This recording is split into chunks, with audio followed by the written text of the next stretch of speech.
President Abdel Fattah al-Sisi met with the Prime Minister Mustafa Madbouli, the Minister of Electricity and Renewable Energy Mohammed Shakir, and the Minister of Petroleum Tariq Al-Mulla. During the meeting, President al-Sisi said that the transition to sustainable energy is one of the basic elements of the Egyptian Vision 2030 and reflects the interest in comprehensive development. The details follow. President Abdel Fattah al-Sisi said Saturday that the transition to sustainable energy is one of the basic elements of Egypt's Vision 2030 and reflects interest in comprehensive development. Al-Sisi's statements came in a meeting he chaired with the Prime Minister Mustafa Madbouli, Minister of Electricity and Renewable Energy Mohammed Shakir, and Minister of Petroleum Tariq Al-Mulla.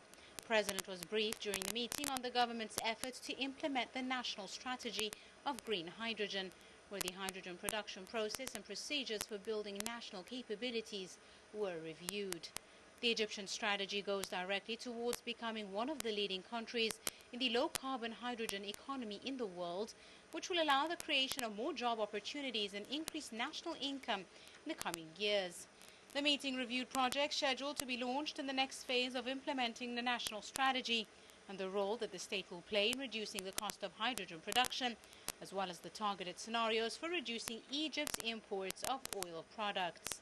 Presidential spokesperson Counsellor Ahmed Fahmy said the government was directed to begin implementing projects that had been agreed upon and provide the necessary infrastructure for them, stressing that the transition to sustainable energy is one of the basic elements of Egypt's Vision 2030.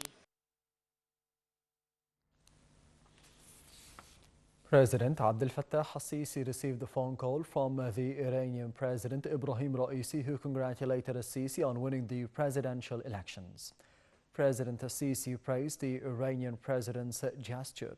The phone call also tackled the conditions in the Gaza Strip, in addition to following up on the stalled issues between the two countries. Also on Saturday, President al-Sisi received a phone call from President of Comoros Islands, Ghazali Othmani, who is also the current president of the African Union. During the phone call, Othmani congratulated President al-Sisi on his re-election for a new term, expressing his country's pride of the Egypt-Comoros Islands bilateral relations.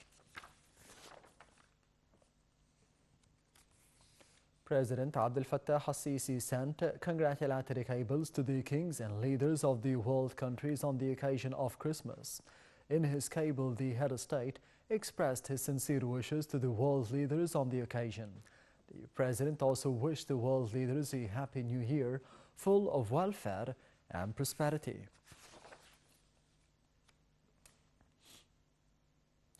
The 30th International Holy Quran competition kicked off under the chairmanship of the Minister of Endowments, Mohammed Mukhtar Gum'a.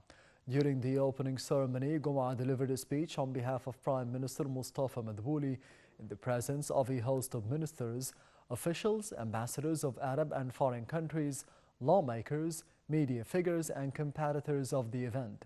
He extended his appreciation for President Abdel Fattah al-Sisi for sponsoring the International Holy Quran competition and congratulating the President on his re-election.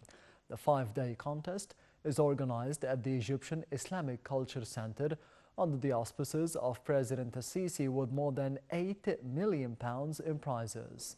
More than 100 competitors from 64 countries participate in the competition.